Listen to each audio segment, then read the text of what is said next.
What's up, everybody? It's Kavon, FunctionalFitnessVA, and today we're doing a couple different loaded adductor mobility thingies. So this position should look familiar to everyone. It's the butterfly position, the old butterfly stretch, right? Bringing your soles of your feet together. I'm trying to sit nice and tall here. I bring my feet as close as I can to my body. And today we're adding some dumbbells to this. The knees over toes guy has been exploring this, and he's been making this popular. I like it. It gets the adductor involved as you're moving through this range of motion. But don't forget, on the way down, don't just let the weight take your knees down. You're also trying to, or in my case, squeeze the glutes to help bring the knees closer to the ground with the resistance there.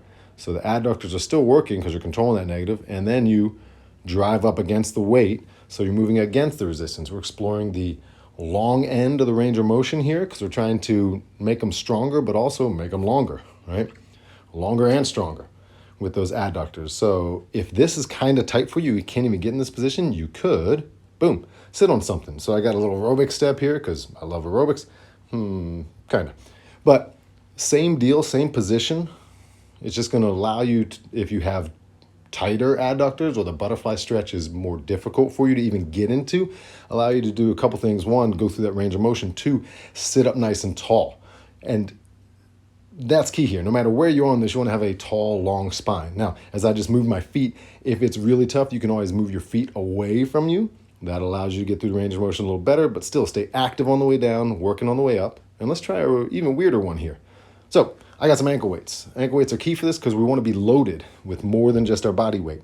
I'm going to be next to the wall here. I kind of scoot into place, and this may take some jockeying around, but you want to have your hips or your butt as close to the wall as possible. Again, with your back being in a natural kind of long position on the ground, legs straight. It's okay if your heels are like swiping along the wall, although to avoid that outlet over there, I got to kind of pull my right foot back towards me.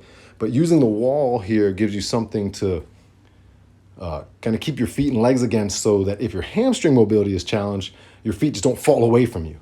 All right, I go down and I'm active, pulling my legs apart, and then I move up. And again, exploring the long range of motion.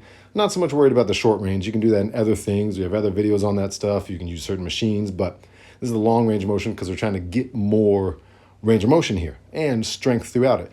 Now, if you don't need a wall or don't want to use a wall or don't have a wall, you can do these out in the middle of nowhere or the middle of the room.